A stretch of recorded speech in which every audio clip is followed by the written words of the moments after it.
ಯುಗಾದಿ ಹೆಸರೇ ಸೂಚಿಸುವಂತೆ ಹೊಸ ಯುಗದ ಆರಂಭ.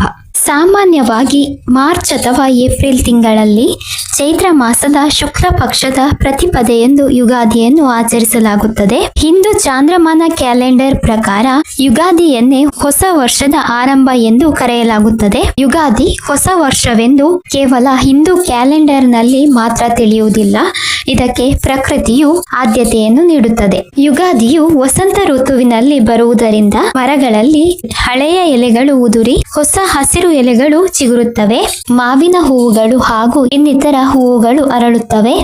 ಅತಿ ಮಧುರವಾಗಿ ಕೇಳಿಸುವ ಕೋಗಿಲೆಯ ನಿನಾದ. ಹೊಸ ಬೆಳೆ ಚಕ್ರ ಆರಂಭವಾಗುವುದರಿಂದ ರೈತರು ತಮ್ಮ ಕೃಷಿ ಚಟುವಟಿಕೆಗಳನ್ನು ಆರಂಭಿಸುವ ಸೂಕ್ತ ಕಾಲ. ಹೀಗೆ ಪ್ರಕೃತಿಯೇ ಹೊಸತನವನ್ನು ನೀಡುತ್ತದೆ. ಅದರಂತೆಯೇ ನಾವು ನಮ್ಮ ಹಳೆಯದನ್ನು ಮರೆತು ಹೊಸ ಕನಸುಗಳು, ಗುರಿಗಳು ಹಾಗೂ ಆಶಯಗಳೊಂದಿಗೆ ಉತ್ಸಾಹದಿಂದ ಹೊಸತನ್ನು ಆರಂಭಿಸಬೇಕೆಂಬ ಸಂದೇಶವನ್ನು ನೀಡುತ್ತದೆ.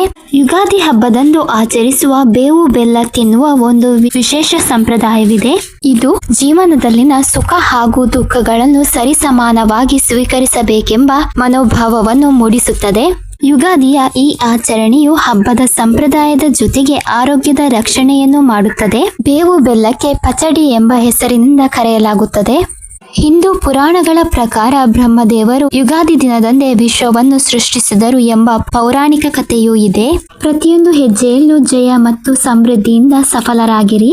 ಜೀವನದಲ್ಲಿ ಇಂದು ಸೋತರೂ ನಾಳೆ ಗೆಲ್ಲುವೆನೆಂಬ ಸಹನೆ ಮತ್ತು ನಿರಂತರ ಪರಿಶ್ರಮ ನಿಮ್ಮದಾಗಿದ್ದು ಯಶಸ್ಸಿಗೆ ದಾರಿಯಾಗಲಿ. ಆದ್ದರಿಂದ ವಿಫಲತೆಯನ್ನು ಯುಗಾದಿಯಂತೆ ಸ್ವೀಕರಿಸಿ ಅದು ನಿಮ್ಮ ಜೀವನದಲ್ಲಿ ಹೊಸ ಅಧ್ಯಾಯದ ಆರಂಭವಾಗಲಿ. ಈ ಯುಗಾದಿಯ ಶುಭ ಸಂದರ್ಭದಲ್ಲಿ ನಿಮ್ಮೆಲ್ಲರ ಜೀವನದಲ್ಲಿ ಹೊಸ ಆಶೆಗಳು, ಹೊಸ ಅವಕಾಶಗಳು ಮೂಡಲಿ.